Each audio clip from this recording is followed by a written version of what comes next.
And welcome back, everybody, to Empyrion Galactic Survival on version 1.1.6. Yep, we just had an update. I have not had time to actually read through the patch notes for that. I've been really busy, guys, in real life with my job and stuff, and so apologize that these aren't coming out as quickly as those of you who are following along would probably like them to. But, you know, we all can only do what we can do. So I will keep the series going, of course, until we're finished with it. And get it done as quickly as possible. And then it is my intention, after I'm finished with the videos, to then go back and get the rest of the videos from episode 7 or part 7 on indexed as well. But that's not going to happen until after I finish the videos themselves. Okay, so let's see here. What we're going to do now is we're going to build. We're going to go ahead and take a look at building a hover vessel and a small vessel. And the main goal for doing this, the main goal that I want to accomplish, is I just want to show you guys the basics of what you need to know to build your first hover vessel and then your first small vessel. This tutorial series is not an in-depth, in-depth ship building guide. That's, you know, that there's a lot to it. So all we're going to do here is we're just going to show you enough to get you started. And then there's plenty of other tutorial videos out there, those made by Jeff Randall, for example, on how to build ships. And so I encourage you to, you know, take a look at those if you want to get more deeply into shipbuilding in this game. But we will certainly go through the basics, get you started in the getting started tutorial. Let's take a look at our garden first before we do anything else. Okay, so we have pumpkins and we have oranges. Awesome. Okay, so the garden is fully mature. So here's what we're going to do. Let's go here. I want to look at something real quick. Okay. Look at all those cheeseburgers. Let's have a cheeseburger. That sounds good. All right, so what we're going to do is we're going to press F4, and we're going to connect to the refrigerator. And in doing so, everything we pick from the garden will go directly into the refrigerator. So let's go ahead and get to picking these crops here.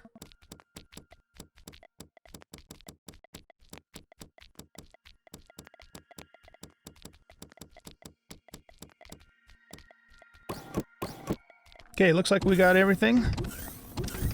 And then all of those, all that produce just went straight on into the refrigerator, which is where we want it to go because this is the input for our operation here.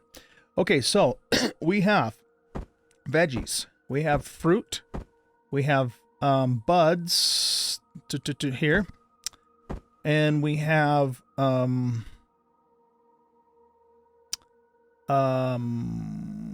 am I? My mind's just went blank. What's the fourth thing we're looking for here? Oh, spice. Yeah, sorry. So somebody's buzzing me on my phone, so that kind of threw me off too. So these are the 4 base ingredients that you need to make emergency rations. And of course they can be used for a lot of other things too. Now, emergency rations require more than just these 4 ingredients, but these 4 ingredients can then be used to make the intermediate ingredients that the rations ultimately need. And if you remember, we talked about the ratios when we planted the garden. So basically one group of 9 plots will produce 1.5 rations, right? So we basically, since we have 3 groups of 9 plots, we'll be able to produce 4.5 rations per harvest. In addition to that, we also have a nice little supply of grain, which we can use to make, you know, more meat burgers if there's any left over after the rations, because we always want to prioritize the rations.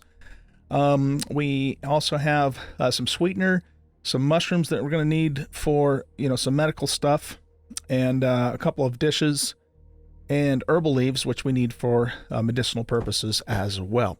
All right, so let's go ahead and look into our food processor. And what I'm going to do now is I know that I'm not going to be able to make any more than 4.5. So what I'm going to do is I'm going to queue up 5 rations and let, you know, let the food processor make those first. And then what I typically will do after that is I'll prioritize meat burgers. And then the one thing that's really good about grain is that you can make bread. Bread is almost as good as steak, but it lasts like 10 times as long. Because we already have a bunch of meat burgers from earlier crops that we harvested before, you know, the whole entire garden was mature. Normally I would do meat burgers next. Meat burgers is a really good, it's a relatively cheap. It only requires 1 meat, 1 bread, 1 cheese, and it's a really good food for eating in your base. But it does have, you know, actually it's got a pretty good perish time too, now that I look at it. That's actually a very good perish time. But anyway, I make these because they're relatively cheap. They give you a decent amount of food, and I keep them to eat at the base. Then the next thing I would do is I would consider maybe making some canned veggies, or and then bread last. So because we already have, like I said, so many meat burgers, I think I'm going to actually queue up some bread, and let's make like maybe 50 loaves of that. And then we'll kind of just see where we are after those two things are made. Again, if I didn't already have a bunch of meat burgers, I would have done meat burgers next, and then bread, or maybe even canned veggies third. Canned veggies are also good to take with you on the road, so to speak, but they don't give you a whole lot of food. They're relatively cheap to make, but they don't give you a whole lot of food. So rations are by far going to be your best food in any situation. However, try to avoid eating rations at your base, because they have they're not perishable, and you should really take them with you. Eat fresher food, food that's going to perish more quickly at your base whenever possible. And now that we have a full-blown garden and it's, you know, fully mature and will start to produce, you know, we'll be able to start making all kinds of different, you know, what you might call fresh food for the base as we go along. But always, always, always prioritize your rations. Okay, so that takes care of that. Now, we did some mining in the last episode, so we should have a decent supply of the 3 principal ores. So we got 128 iron, 232 silicon, and 222 copper, which is good. Plus we have a few ingots too. So I'm thinking that'll probably be enough for us to make all the basic stuff that we need for our vessels. All right, so let's go over to our constructor here, and we're going to start by building a basic hover vessel first. Now, you know, we do have the damaged hover bike, and one of the things that a lot of people will do, and even I've done this before, is you can simply just rebuild this from the ground up if you want to, and that's, you know, that's great. You can. In fact, I'll just show you something here real quick. I'm gonna do a little cheat just to demonstrate something, and then we'll uncheat. So let's go into here, and we're gonna type in BP, which is short for Spawn Blueprint. Only admins can do this, of course, but you can do this in your single player game. And what this will allow me to do is just spawn in any blueprint in the game. I'm going to go to F2, and I'm going to go to Hover Vessels, and I'm going to find my Swamp Cruiser, and let's just spawn this in for just a moment. And we'll put it right about here. Okay. So this vessel I built in my Let's Play series, and this vessel was once this vessel. Okay, so this is just an example of how you can completely rebuild the damaged hover bike into something much better. Okay, and the only thing I think the only thing that was left on this when I was finished with it was the core of the damaged hover bike. So I mean, at the end of the day, you know, had I known that it was ultimately going to turn out this way, I could have just simply, you know, built the same thing from scratch.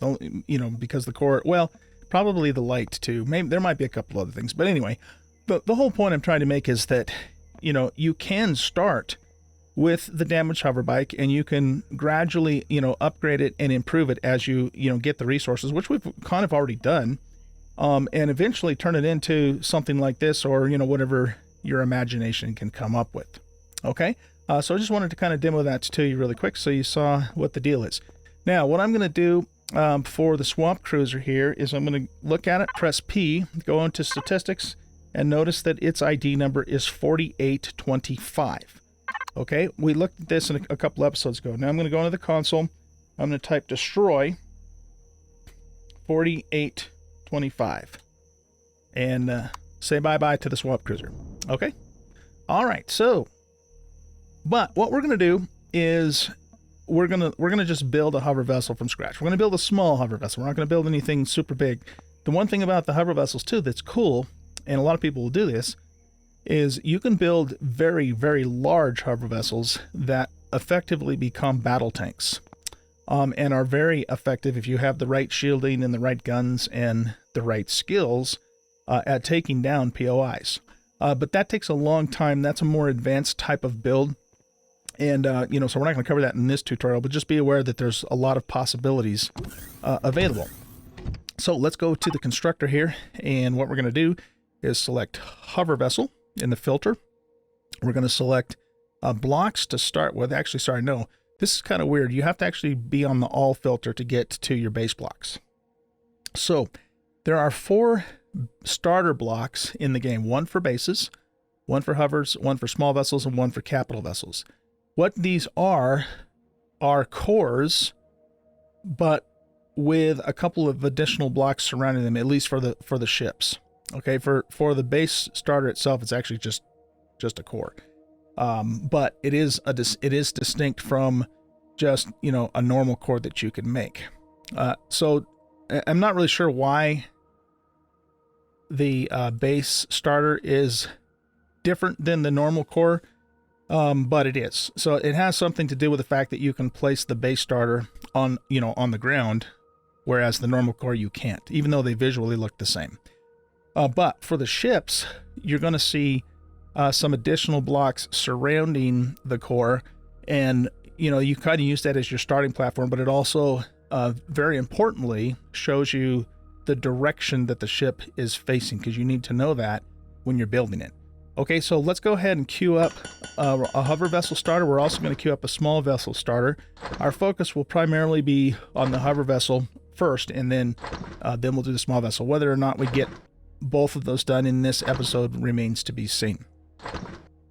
So we got to wait for those, to build up.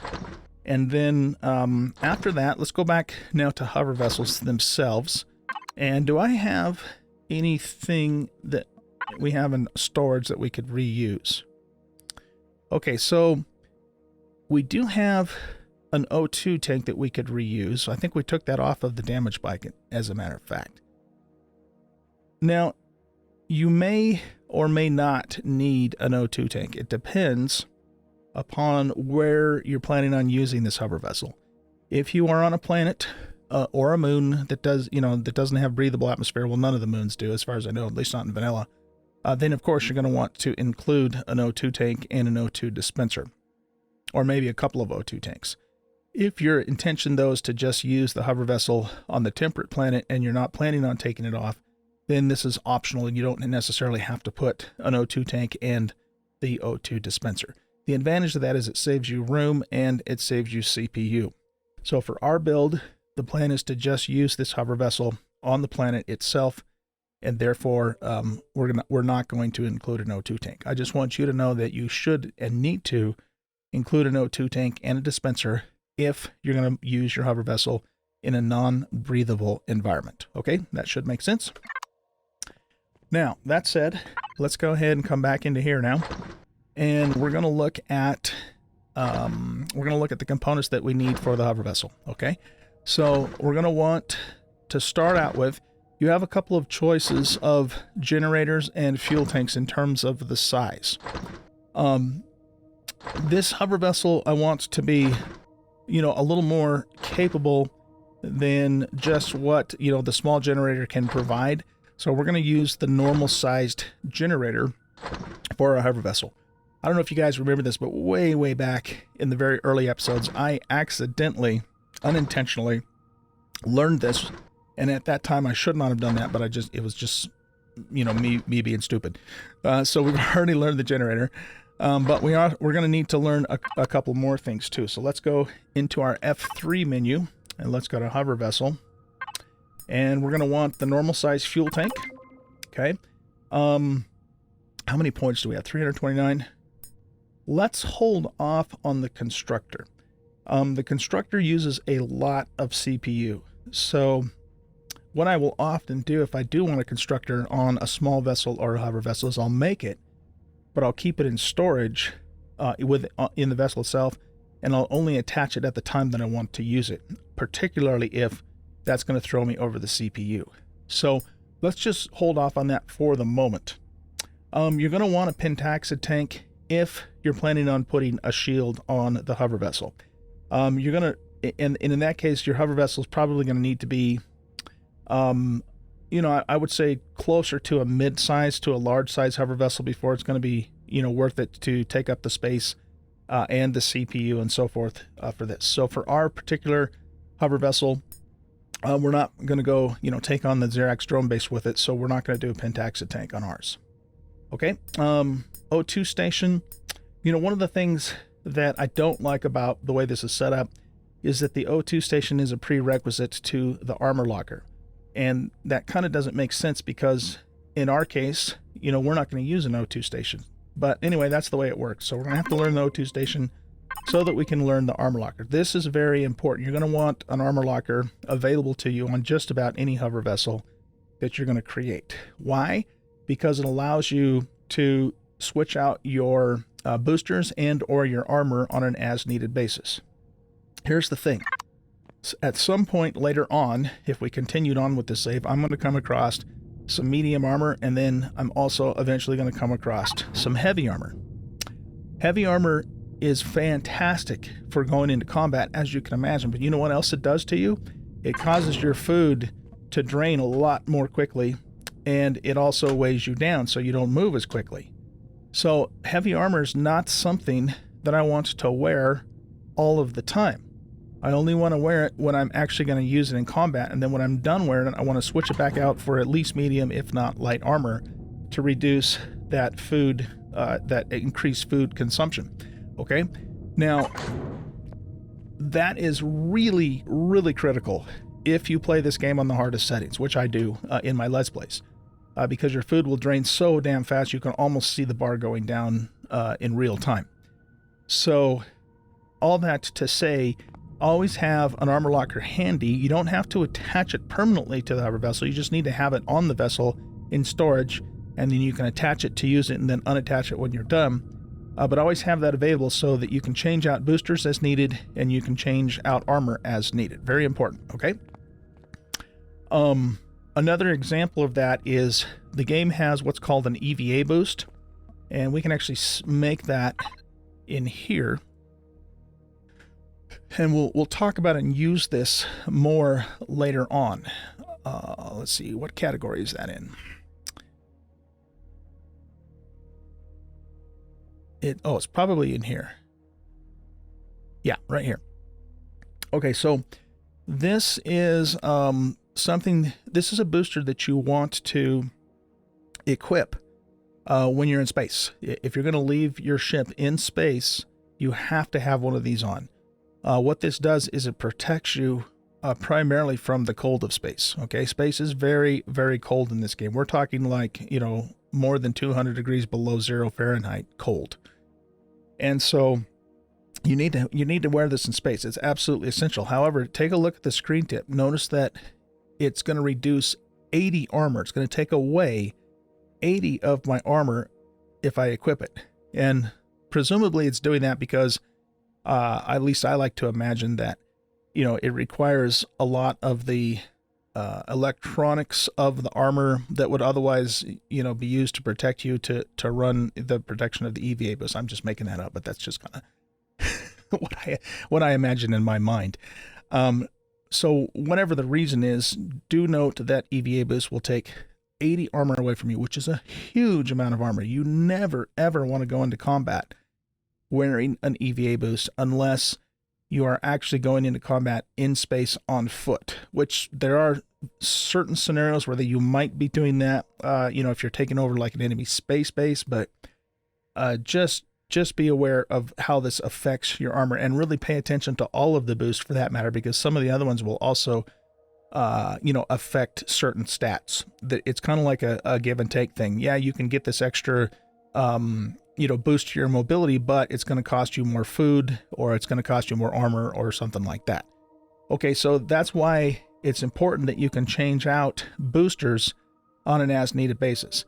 The EVA boost is and the hover vessel are not generally something you're going to do, because you don't really use hover vessels in space, though you can to a limited extent. But the bigger point there is just know that you want to pay attention to your boosters, you want to pay attention to the armor you're wearing, and you want to be able to change those things out as appropriate. And to do that, you need an armor locker. Okay, that was a very long diatribe on on the armor locker, but it's all important stuff. Okay, so let's see. We've got we're still learning some stuff. So let's go back into F3, and we're going to go back to hover vessel, and let's see what else we want. So you can build a little clone chamber and a medic station for a hover vessel, and the clone chamber will allow you to respawn at the hover vessel. Excuse me. And the medic station will provide basic healing, as well as cure you from those negative status effects that's listed here in the tooltip. Okay, so those are not a bad thing to have. Again, something that you don't necessarily have to permanently attach to the vessel, but something that you can attach when you need it and then unattach. So let's go ahead and learn those. I'm not as interested in the clone chamber as much as I'm interested in the medic station. Okay, see, so we've learned all of our controllers already. We do want minigun turret, and you could do a rocket turret too, but I don't usually put rocket turrets on small hover vessels. You can, and notice that it does use a fair amount of CPU, but for our particular build, we're not going to do that. Okay, so we got our CPU T2 extender. We're going to learn that, and we have to learn an RCS as a prerequisite to a thruster, which is, again, is not something that I agree with, because especially, you know, with the way that, the mechanics work in the game now, this should not be a requirement to this, because you absolutely have to have this. You do not absolutely have to have this, but it's the way it works currently. So we're going to learn the small thruster, and we're going to learn the medium thruster. And then, of course, later on for your larger hover vessels, you can learn the really big thrusters. But again, we're not going that far in this tutorial. We're going to learn the normal hover engine and the hover booster. You would use this 2x2 engine for the larger hover vessels, your big tanks and that sort of thing. We want to learn the T1 drill module. Passenger seats, if you're playing multiplayer, that's something you might consider. Is not going to make any difference to us because we're on single player. We want to learn spotlights. Shutter doors, maybe. Let's hold off on that. If we have a need for it, we'll learn it. And then you have the polarized hull shield, which is, again, this is when you're getting up into the medium to large hover vessels. Take a look, guys, at the CPU usage of this sucker. 15,400 CPU just to fit this alone. That's why I say you're not going to use this until you're getting up into your upper level, medium, and large hover vessels that have at least a tier 3 CPU upgrade, at least, just because that thing uses so much CPU. So don't expect to put a polarized hull shield on your basic starting hover vessel. It ain't gonna happen. Armored cockpits are definitely a good idea if you're planning on getting into combat or using this hover vessel in more dangerous situations. So we might learn that, but the thing is you can put on a normal cockpit, and then I believe you can upgrade it to an armored later on. I think we'll have to look at that. Okay, so I think that gives us all of the stuff that we need to make our basic hover vessel. We're going to keep a couple of possibilities in reserve, like the small constructor and the shutters, and possibly the armored cockpit, but that's good enough to get us started for now. Okay, so let's go in here. What we're going to do now is we're going to select hover vessel in the filter. We're going to go to equipment, and let's see. So we've already made a why is that in the output? That's weird. Huh. Okay, well, anyway, I'm not sure unless I accidentally put that in there from some loot or something. Anyway, sorry, I got sidetracked there. Okay, so what we want to do is we want to make probably, let's make a couple of fuel tanks. We're going to need a cockpit, of course. We're going to need 4 hover engines. We're going to, for this vessel that I'm planning on making, I think we're going to put 2 medium thrusters in the back, and then we're going to put probably either 3 or 6 smalls for sides and forward. I'm going to start with 3, and we'll just kind of see how it comes together, and then decide if we need to add more or not. Actually, you know what? I take that back. We're just going to do 6. We're going to do 2 on each side and 2 in the front for rear thrust. Okay. Now, where is this? Guys, we're going to make the CPU T2 extender just right off the bat. Unless you are planning on doing the most basic of the basic, if you can afford the T2, which is, and it's you know, it's relatively affordable, just make it and fit it and be done with it. And then you're going to have a lot more CPU to play with. Okay? We're going to want a light. We're going to want our armor locker, our SV and HV armor locker. We're going to want a detector. We're going to want a wireless connector. The wireless connectors, it's a one-size-fits-all thing, so there isn't a different version between, you know, bases and vessels and that sort of thing. And do be aware of that, too. Some things in the game are specific to the type of vessel or base that you're building it for. And there's a different version of those. So just pay close attention. This happens to me, and it'll happen to you. Sometimes you mean to make something for a capital vessel, and instead you accidentally make it for a small vessel, or vice versa. So just pay close attention to, you know, what it is that you're making, and make sure that in the placeable tooltip, if you look halfway down the tooltip where it says placeable, it's the right object. You can avoid those mistakes by getting into the habit of always clicking on the proper filter for the vessel and or base that you're trying to build. So get into that habit, and then you can avoid those problems. It's when you have everything on all and you just quickly come in here and you say, oh, you know what? I need a fridge for my base. You click on this refrigerator, and then you accidentally made one for an SV and an HV instead of this one for the base. You see what I mean? So get into the habit of always clicking on the filter for the vessel or the base that you're working for to avoid those types of problems. Speaking of a refrigerator, we want one. So we're on hover vessel. We're going to queue up a refrigerator. So that way when we're out and about and we're harvesting perishable items, we can keep them in the fridge and keep them fresh until we get back to the base. Okay, we might end up needing RCSs. I'm not going to make any of those yet. We're going to wait and see how our performance is after we build this out.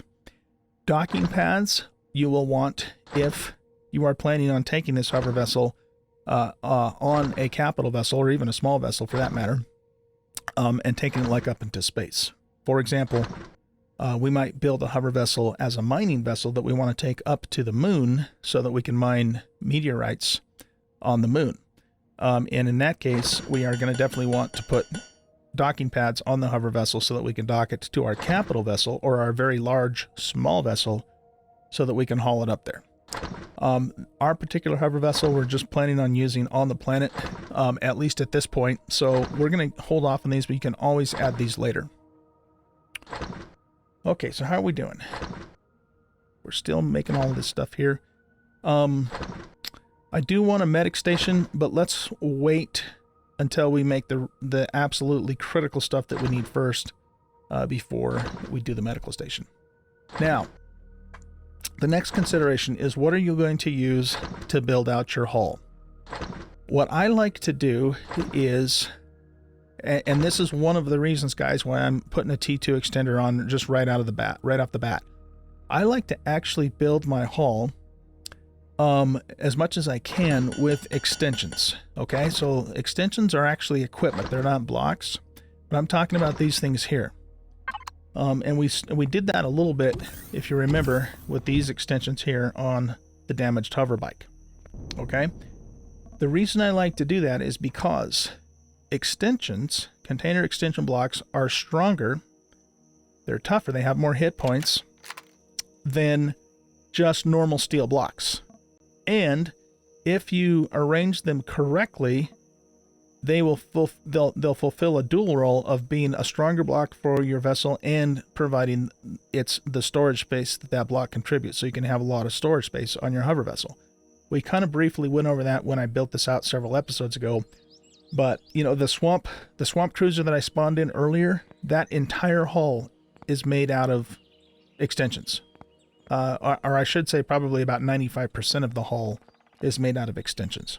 And I built it in such a way that most of those extensions are actually connected to a controller so that I can use their space as well. The downside to using extensions is twofold. First of all, they will use more CPU than a normal block. So if we go into the CPU statistics of our hover vessel, notice that one small steel block uses 1 CPU, because I have 16 steel blocks on here and it's 16 CPU utilization. Whereas a container extension uses, we have a total of 18 for 270. So that would go into 270 15 times or something. I don't know. My math really sucks. 180 would be 3. Yeah, so I think it's about 15 CPU per extension. So that's a pretty big jump. Because you know, we're talking 1 per block, jumping up to 15 per block. So it's going to cost you in CPU. And that is why, you know, those are the two downsides to using extensions. Or no, I'm sorry, that was the first downside. I didn't mention the second. The second downside is that you are limited to the types of shapes that you can use with an extension. So, you know, that's only an aesthetic problem. That's not a practical or a functional problem. So you still have access to a lot of the real basic shapes, but you don't have access to some of the more exotic shapes that you would if you were using steel blocks. Okay. Remember though, we're more interested right now in function over form, because all we want to do is we want to get you started with a nice solid hover vessel to get you going. So let's see, that being the case, do we have any extensions left over from our previous build? I don't see any in there. What about up here? Nope. And there shouldn't be any in the input. Okay, so we're going to have to build some extensions. Now, for a hover vessel, you're going to want to have, in most cases, it depends upon, you know, the role of the vessel, but in most cases, you're going to want to have an ammo controller and probably an ore controller. So we're going to go back, make sure we're on hover vessel filter so we don't do the wrong thing. And I'm going to queue up an ore controller. And I'm going to queue up an ammo controller. What I like to do, oh, and let's start queuing up a bunch of container extensions too. So I'm going to hold down shift and I'm going to queue up, let's just start with maybe 30 of these. And then, you know, we can always make more later if that's not enough for what we're going to do. Okay. So, what was I saying? Okay. Yeah, let's review the controllers. We have already talked about these, but we'll review them again. The Oren wood controller you need to have on the vessel if you're planning on using this vessel to harvest. That's both wood with the harvester module, this guy here, and ores or stone with the drill module. Which, by the way, we do want to make a couple of these. Let's actually hold off on that for the moment too. We definitely are going to make a minigun turret though, so let's queue that up. So if you're going to use the hover vessel to harvest stuff, and in most cases you do want to use it, because it's just going to be faster and more efficient, you can get more stuff more quickly than you can by hand, of course, you're going to need an Oren wood controller. If you're planning on putting any kind of guns or defenses on your hover vessel, then you also need an ammo controller. I talked about the other day, at least I think that I did, that these controllers can also be used to store anything. Okay? And so even though you have the ability to make just a normal container controller, this is just an all-purpose, you don't need to do that on a small hover vessel. Just use either the ore or wood or the ammo and I recommend the ammo controller, but actually it doesn't matter. It just depends on how you want to build it out. But just use one or even both of these for your general storage as well. There's no point in putting another container controller on a small hover vessel because these will fulfill everything that this can do. But you can't use the normal one to hold ammo for guns or to store wood or stone or ore from harvesting. I hope that made sense. Now, if I was going to build a larger hover vessel and I wanted to have more organized storage, if I wanted to have 3 or more separate storage areas on my large hover vessel, then it would make sense to make a container controller or 2 as well. I'm still going to need one for ammo. I'm still going to need one for ore and wood. But if I want to have a 3rd or a 4th or a 5th separate container so that I can organize them out for different purposes, then it would make sense for me to make the appropriate number of container controllers in that case. Okay. So, what do we have ready for us? Let's take a look. We're going to grab our small vessel. No, not our small vessel. We're going to grab our hover vessel starter. Actually, no, we're not going to grab it. Let's just connect to the output itself. So let's grab that. Let's grab our engines. Let's grab our thrusters. Our fuel tanks, our cockpit, and our generator. Okay. And we'll head out to our big old patio here. And let's go ahead and build out our new hover vessel in this little section here. I'm leaving the damaged hover bike intact for 2 reasons. One, I want to show you how to build a hover vessel completely from scratch. And 2, we might need to use this before our new one's done, and so we need to keep it functional. Okay. Now, that being said, if you want to build a new hover vessel from scratch and it's not your intention to use the damaged hover bike any longer, and you want to repurpose some of its parts, then go for it. Just be aware, though, that you will be without a hover vessel until you finish the new one. So I'm not saying you should or shouldn't do that. It's an option. It just depends upon what you're intending to do. All right. Now, let's go ahead and take our starter block. And I want you to look at a couple of things. This game. Oh man, that's just hilarious. That's been a bug in the game for a while. So sometimes when you go into your drone, your body just your ankle turns into a rubber band. Rubber band, and you just start doing that. Oh, that's funny as hell. Okay, it's just a visual glitch. It didn't actually break my ankle into a million bone fragments and twist me around like spaghetti. Okay, can we get... Yeah, it's still going to do it. Okay. Well, here's what we're going to do then. We're just going to have to set this down like this for now. So there's a couple things that you should know when you're setting down a building block to get started building. When you set it down, it is going to fall straight to the ground. And so once that happens, you're not going to be able to do anything underneath it until you can get the hover engines on it and get it powered up so they can actually hover so that you can then get underneath it. It is possible, though, to create like a little bit of a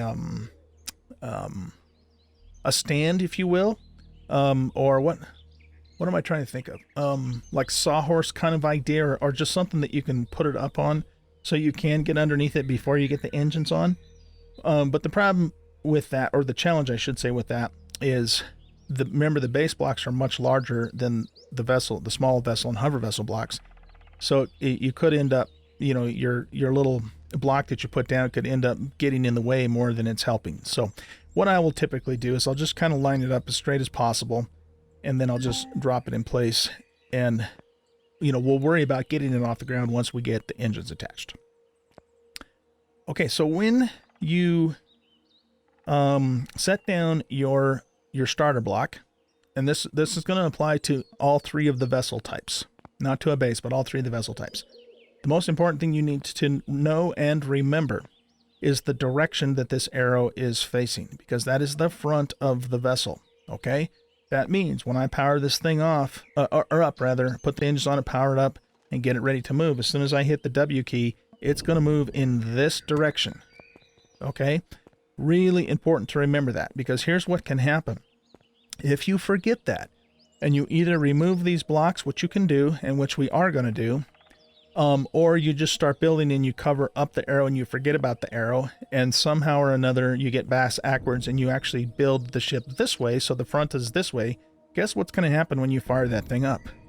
You are going to be in a world of hurt, because you've completely built the ship backwards, and when you go forward, you're actually going backwards and vice versa. Now, there is actually a way to fix that. If you want to know how to do that, watch Jeff Randall's 3rd block tutorial video, which I linked a couple of episodes ago when we did the block tutorial, and he actually shows you how to fix that in that video. That is too complicated for now. I'm not going to get into it. I just want you to know that it is possible to fix that, but it's a pain in the ass, so don't make that mistake in the first place. You always, always, always want to remember the direction, where the front is or where forward is, when you're building out any kind of a vessel. Okay, that being said, I know, and I have it fixed in my mind, that the front of the vessel is south. I'm always going to remember, as I'm building this out, that the front of the vessel is south. Now, once I get the cockpit placed, then it's obvious. But until I get that cockpit placed, I want to keep those things in mind. Okay, so here's what we're going to do. We're going to hit T to go back to our normal toolbar. I'm going to do retrieve blocks, and I'm going to remove all of these blocks. The reason I'm doing that is because I want to make this vessel as efficient as possible. I don't want to put anything on this vessel that I'm not actually going to need or want to use, because every time I put something on a vessel, it makes it heavier. It increases its mass, which is going to affect, its weight and how it performs, and it's going to take up CPU, and it's going to take up space. Okay. So I'm not saying you should or shouldn't remove those. I'm saying that you can, and if you want to make the most efficient vessel as you possibly can, then get rid of those blocks, and you can still reuse them later somewhere else. That's why I saved them. I didn't destroy them, but get rid of them so you're starting from the get-go. Okay, so here's what I'm going to do now. I'm going to hit T to go back to my wireless menu, and I'm going to go ahead and do the cockpit first, because I kind of like to build my vessels around the cockpit. And also in placing the cockpit, I'm going to, at the same time, know, where the front of the vessel is and not forget that later. Okay. So what I'm going to do is I'm going to take this cockpit and kind of bump it up against the core and make sure that it's right in the center of the core. But then I'm going to right click, and I have several different options of cockpits that I can choose to use. Okay. Now, if I hover over these cockpits, if you look at the size in the tooltip. So this one, for example, is 3 blocks wide, 3 blocks high, and 5 blocks deep. This is also a 3x3x5, as is this one. But now this one, that's a 3x3x5. Now this one's a 3x2x4. This one is a 2x2x9. This one is a 3x2x6, etc., etc. So you want to choose the cockpit not only based upon the way that it looks, the style and that sort of thing, but you also want to pay attention to its dimensions. Okay, so I want to keep this hover vessel fairly compact, and so this is a 3x2x6. This is a 3x2x4. So this is the smallest enclosed cockpit that you can use. This is also a 3x2x4. So between this one, Cockpit 5 and Cockpit 5 Legacy, meaning these are just the older style cockpits that the game used to use, and you still can, are the smallest. So I'm going to go with this one. I like this Cockpit 5. I use it quite a bit, and we're going to use this. Now notice at the very bottom of the tooltip, it does say that we can later upgrade this to an armored cockpit. And I knew we could, but I wasn't 100% sure, but yeah, we can. Okay, so let's click on that. Again, we're just going to make sure it's down in front of, not on top of, but in front of the core and right in the center, and then we're gonna place it. Okay, now if you screw it up, don't worry, Just use your multi-tool, pick it up as a whole block, and then you can place it back down later. Now, I'm not saying you should never put it on top. I'm saying for this particular build that we're going to do, we're going to put it on down because I want this to be a sleek, as low profile as possible hover vessel. I'm not saying yours should be that way. You can make yours higher and bulkier if you want to. I'm just saying that's the way I'm going to do it. So you do yours, you do you, and I'll do me. Okay. All right. So here's what we're going to do now. When you're building a hover vessel, and especially this is even more true for the smaller the vessel is, you've got to make sure that you keep it balanced. That is important. Okay. If I do not keep it balanced, then it's going to tilt to one side or to the front or the back, wherever it is heavier. Really important for hover vessels, and even to a lesser degree, small vessels. But the rule of thumb here, guys, is the smaller the vessel, the more important it is that you keep it as balanced as possible. All right, so this generator, okay, this generator weighs, how much does it weigh? It has a mass of 262 kilograms. The fuel tanks have a mass of only 88 kilograms. So if I took this generator and I attached it to this side, what do you think is going to happen when I start this thing up? If I don't put the equivalent or close to the equivalent amount of weight on this side to counter it, it is going to dip to the right. Okay, it's going to dip to the starboard and be unbalanced, and we don't want that. All right, so let's right-click, make sure we're on retrieve block, so we get our generator back whole. Press F4 to go into wireless. We are currently connected to the output, and we got to put the Genie back on our toolbar here so we can work with it. Okay, press T to go back to the wireless menu. I wish the game wouldn't do that, but it does. Pain in the ass. And so basically what we want to do with this generator is we want to put it in the center, both from side to side and also from front to back, because the same thing could happen. If I put this generator all the way in the back here after I started to build it out, and I keep the front end lighter, then my vessel is going to, to be back end heavy, and the front end's going to dip up in the air. All right, so I think what we'll do is I'm going to put this down here based upon more or less about what I feel the length of this vessel is going to be. So now it's good side to side, it's balanced side to side, and it will be more or less, balanced front to back as we continue to build this out. Okay? The important consideration here, once again, is to make sure when you build a vessel that it's balanced both front to back and side to side. Good. Okay, now, next thing we're going to do is we decided to use 2 fuel tanks for this hover vessel. So the same principle applies. We need to make sure that these fuel tanks are balanced on both sides. So I think what we'll do for this setup is we're going to go ahead and put one on each side. Okay, so we're balanced side to side, and we are presumably balanced from, front to back. Excellent.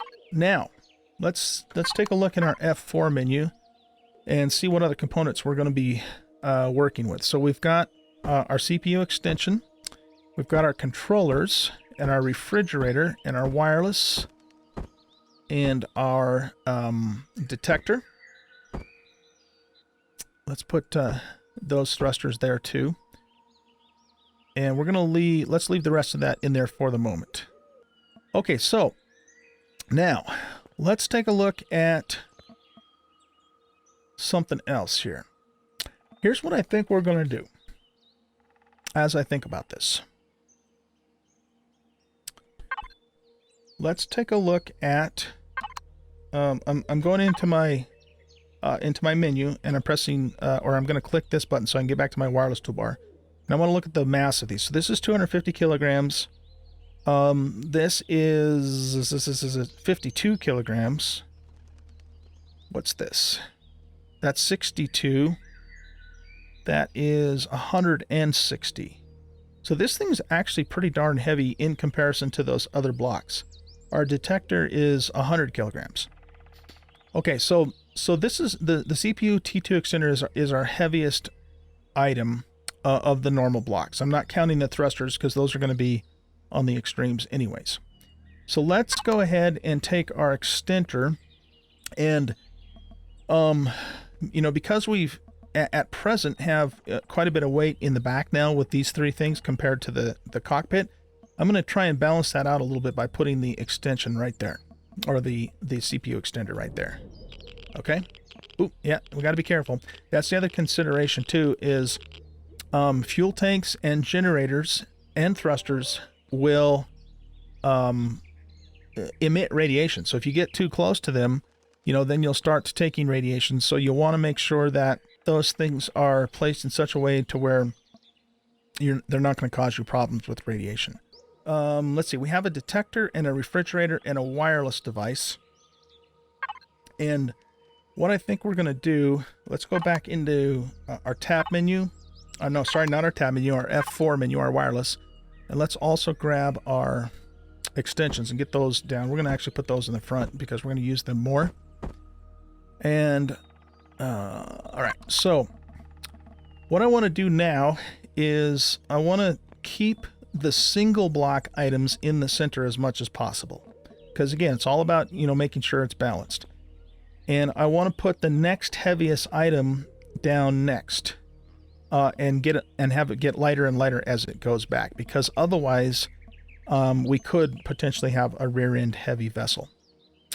And remember, you know, we're kind of doing this in a way that makes sense in regards to balance and weight, but you know, once it starts to come together, we may find that we're still ass end heavy, and if that's the case, then we're going to have to try and adjust for that. But let's just, you know, continue right now doing it the way that we're doing it.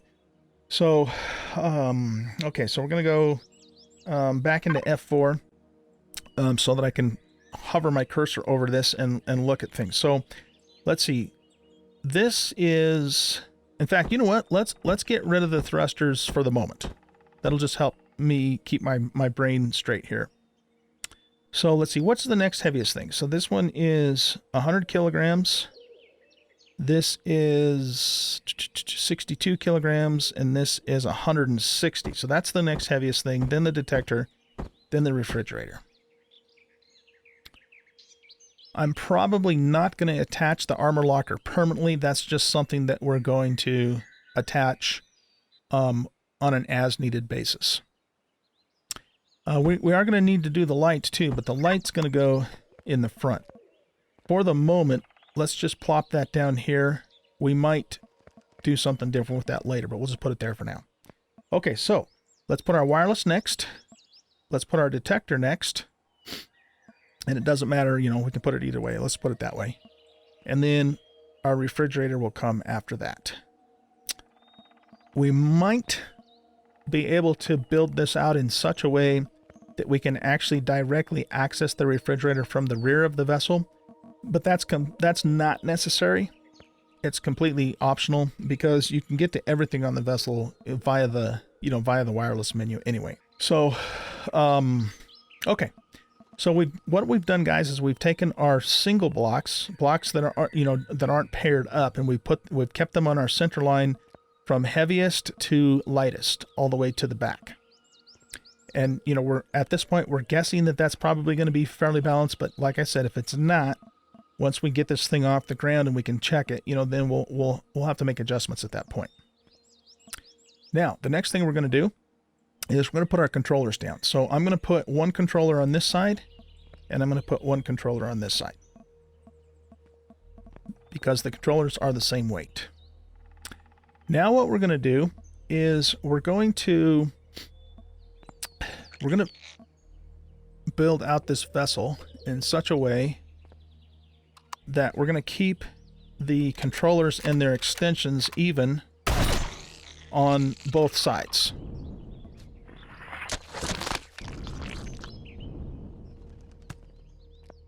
Okay.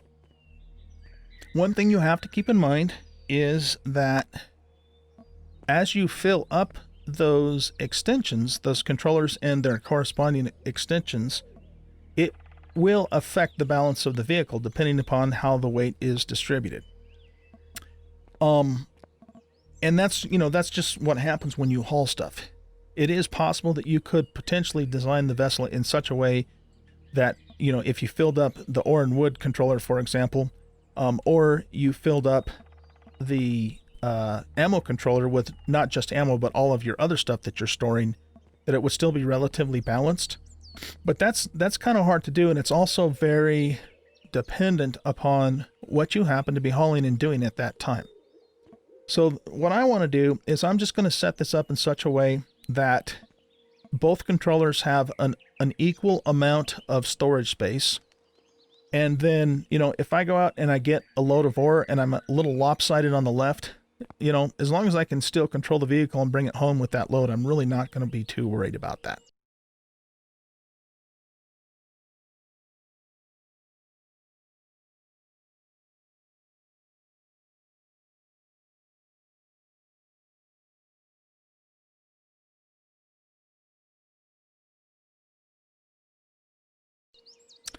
Okay, so let's go ahead now and start placing our blocks.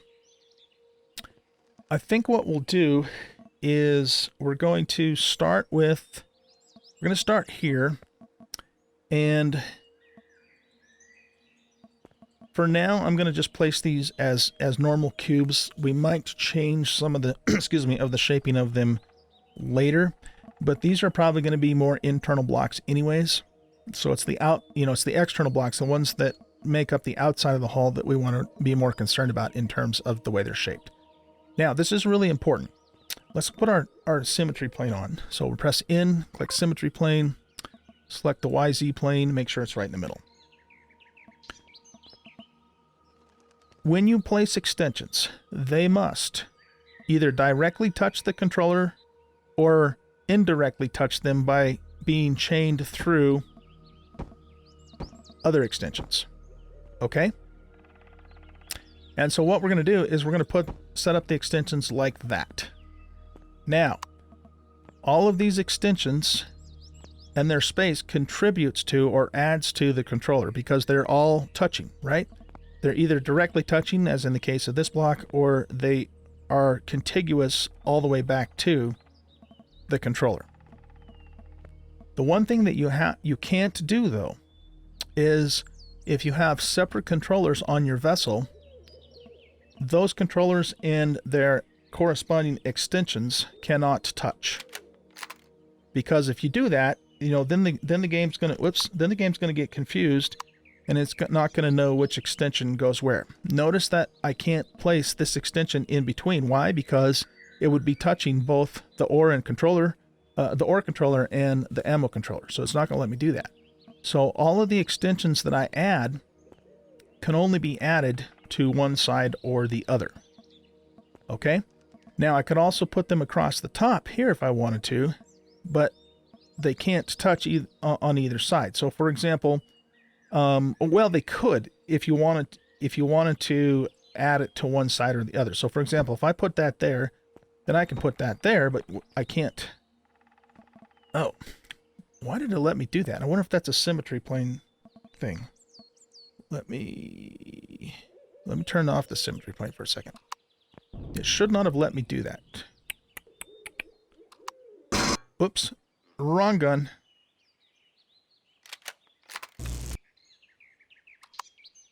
Yeah, see, I guess if the symmetry plane is on, it will let you place it there.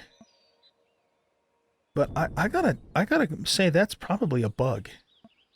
And I'm not sure how the game would behave if you did that either. But you guys understand what's going on here, right? I mean, I am telling the game that these extensions are part of your space. And these extensions are part of your space. If I intersected them, then which extension goes to which space? You see what the problem is there? So that symmetry plane should not have allowed me to place that block in the center. That's I've got to call that a bug. That's not the way it's supposed to work. Okay, well, let's take those back down. We're not going to keep those there anyway. So if I look now in my controller, if I open it up directly, I now have 750 volume in total that I've added to my ore controller. Because the ore controller by itself, I think, is only 125, and each cargo extension by itself is only 125 storage units. So I've combined all the storage units together to have a total of 750 storage units with the blocks that we've laid down so far. Okay, we're not done laying blocks down, and we do have a hole down here that's going to have to be filled by something, even if that's just a normal steel block. But I don't like to fill holes with normal steel blocks until I know for sure that there's nothing more functional that I can put in its place. So we're going to go for this for now, and we can always adjust later as needed. Now, let's shift from the blocks here that we've been working with, and let's shift to the engines and the thrusters next. Okay? So what we're going to do is we're going to go to F4, and we're going to put these back down on our toolbar.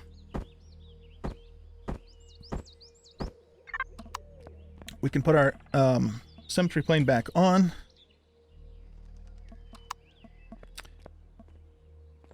All right, so when you are placing hover engines, the area that you place them in will directly affect how the vessel will perform. So in other words, if you want a more stable hover vessel, then you need to use a wider placement of the engines. Okay? But that also then is going to potentially affect its maneuverability. It's possible that it could be, well, I don't know. In general, it's better to put them as wide as you can, but still stay within the parameters of the vessel you're building.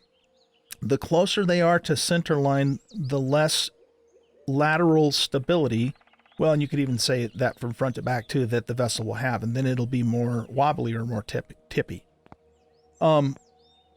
Keeping them too wide is not a problem in terms of stability. It's just going to make the vessel too wide, and then that could cause you problems if you need to get that vessel into tighter places, like, for example, if you're going to mine out an ore deposit and you're digging a tunnel underground. So you want to keep it, fairly compact and sleek, but still have the engines wide enough to give you decent, reasonable stability as well. People that build hover vessels with 2 or even 3, like in a tricycle configuration engines, those we typically call hover bikes. So this one is a tricycle because it's got the 2 repulsors. And remember, repulsor engines are just cheaper, less expensive, but also less effective versions of your normal hover engines. So this is a tricycle configuration because somewhere underneath there is the other engine. So it's going to be a little bit more squirrely that way, but it's also a lot cheaper and a lot narrower and therefore more compact too. Okay, I hope that made sense. I know that was kind of a lot of words there. So what we're going to do is we're going to press the T key to get back to our wireless, and we're going to select our hover engines. For Pete's sake. Okay, we got to deal with this guy. He's going to sneak up on us and bite us in the ass. Okay. Shift plus F will auto loot stuff. Just as a reminder. Okay, so let's press T to get to our wireless menu. Let's grab our hover engine. Now, hover engines can only be rotated vertically. And you can't even really see it because it's the same on all sides. I can't change the plane on this, to rotate it another way. That's because hover engines only go one way, and that way is down. So what I'm going to do is I'm going to set the first engine down on the corner, like so. And then likewise, we're going to do the same thing in the back. We're going to put it right on the corner. Right there. So now we have a nice little wide, or well, I shouldn't say wide, but a fairly stable base for what the size of this vessel is ultimately going to be. Now I could have pulled them in more, and it still would have been decently stable. But I want this one to have just a little bit of a wider base, just be a little bit more stable. Okay. Now let's go ahead and pop some thrusters in. So we'll do the rear thrusters first. Hover engines take care of the vertical hovering of the vessel, but hover engines, normal hover engines like these, have no propulsion to speak of. So you also need to have thrusters in order to actually go anywhere. Okay? Repulsor engines actually perform both functions. Repulsor engines not only hover you, but they also move you in whatever direction you want to go in. So you might be thinking, well, shit, why don't I just use repulsor engines all the time, and that way it would save me the thrusters? Well, the reason is because these are much more beefy.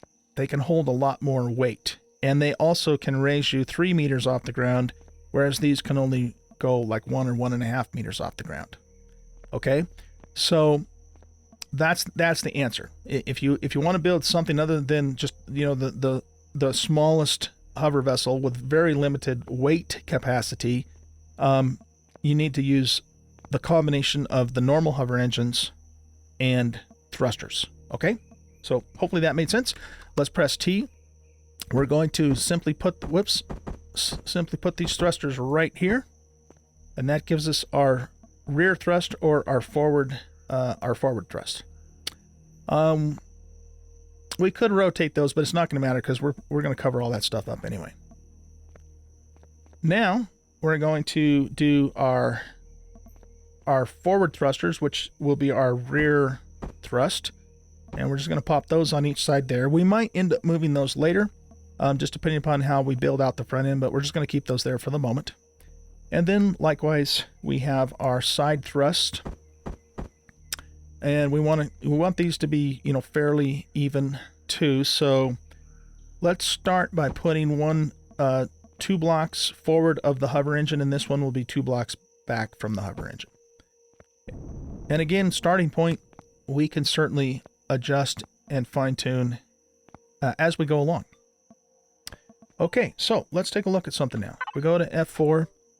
I believe, aside from the extensions and some of the external appendages like the turrets and the Gatling guns, which we actually need to make some Gatling guns. Let's do that right now. We're going to make at least 2 Gatling guns for this, and we're going to want to make some drills too. So let's queue up 2 of those, and let's queue up probably, I'm thinking, let's make 2 of those for now. We'll make 2 of those for now. Okay. So, we're going to turn the symmetry plane off now. And we now have a functional hover vessel. Or I should say one that we can actually move. We still have to, of course, build the hull around it. We got to put the weaponry on it. And we'll, in doing so, we're going to increase the storage space because we're going to continue to use extensions along the sides. But we now have a hover vessel that we can hop in and drive around. So let's do that. What we're going to do is we're going to press F4. We're going to grab some of this fuel here. We're going to press P on our hover vessel. Go to main, click manage, and then pop that fuel in the fuel tank. Ooh, that took all of that fuel. Wow. Yeah, we did put 2 fuel tanks on here. So two fuel tanks, not the little ones, but the normal ones, give you a lot of fuel for a mid-sized hover vessel. You will not need more than 2 fuel tanks on this, and you could even potentially get away with 1, but we're going with 2. That's the plan. All right, let's hop in our vessel here. Let's press Y to power it up. Press V so we can kind of see the external view of it. And I'm holding down the space bar. And notice that this, if you look in the, over kind of on the left-hand side of my HUD, there's a little icon that has an arrow and it says 3 meters. So I'm talking about the vertical line. That's my, by the way, that's my altimeter, basically. So it basically says 3 meters. So I'm actually 3 meters above the ground, way higher than I can get with the damaged hoverbike and its little wimpy repulsor engines, which only goes 1 or 1.5 meters off the ground. So that's one advantage of using real hover vessel engines. You can get a lot higher off the ground, which means you can traverse more, rougher terrain than you could with the smaller vessel. Okay, so what I want to do now is I want to talk about something that should be very obvious, but that's easy to forget when you're building a vessel for the first time in this game. And it's happened to me, and it's happened to probably a lot of other people too. That is this. And this is even more important for small vessels than it even is for hover vessels. You want to make sure that you have propulsion in all directions. Okay? Because if you don't, for example, if I forgot to put the front thrusters on, and then I fire this thing up and go, I'm not going to have any reverse ability. If I forgot to put the lateral thrusters on, I'm not going to be able to strafe from side to side. Okay?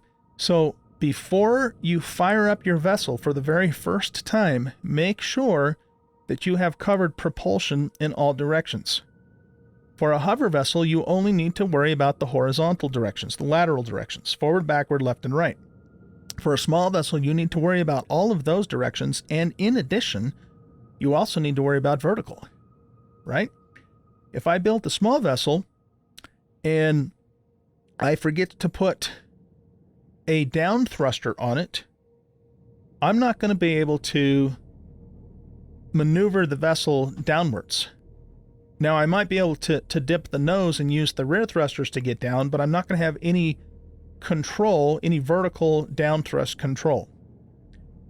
You could even get yourself into trouble that way. For example, on a small vessel, you could get yourself into trouble in such a way that if you don't put all of the directionals on and you start it up, you could even be in a situation where you can't control it, and it's just going to go perpetually forward until it crashes into something, that sort of thing. That's with the inertial controls. Yeah, it still could. I mean, if you just fire it off at on a bullet and you don't have the front thrusters to brake, you will probably just keep drifting. You know what we could do when we build our small vessel? We can actually test that. I just remember one of the very first small vessels I ever built in this game. I did that. I forgot to put I think it was the reverse thrusters on, and I took off and I couldn't stop until I crashed into something. So anyway, just important that you're covering all directions. Okay, so now we can just kind of take this for a little test run and just see how she does. This is just a preliminary, let's take it for a spin. It's not really a true test of its performance because we still have to build out the hull, which of course is going to add more mass to it and affect its balance.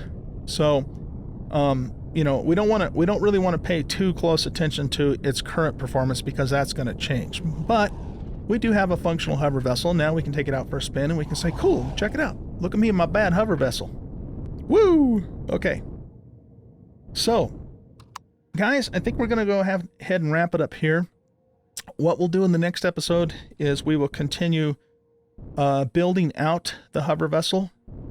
We'll finish the hull on it, add the guns, and then at that point, then we're going to start doing some more actual testing of its performance and see, what we might need to adjust to get it to perform as optimally as possible. But we are out of time, and so we will continue that in the next episode. Hope you guys enjoyed this episode. If you did, please hit that like button, subscribe to the channel, leave a comment, share out the video, and we'll catch you in the next one. Bye-bye.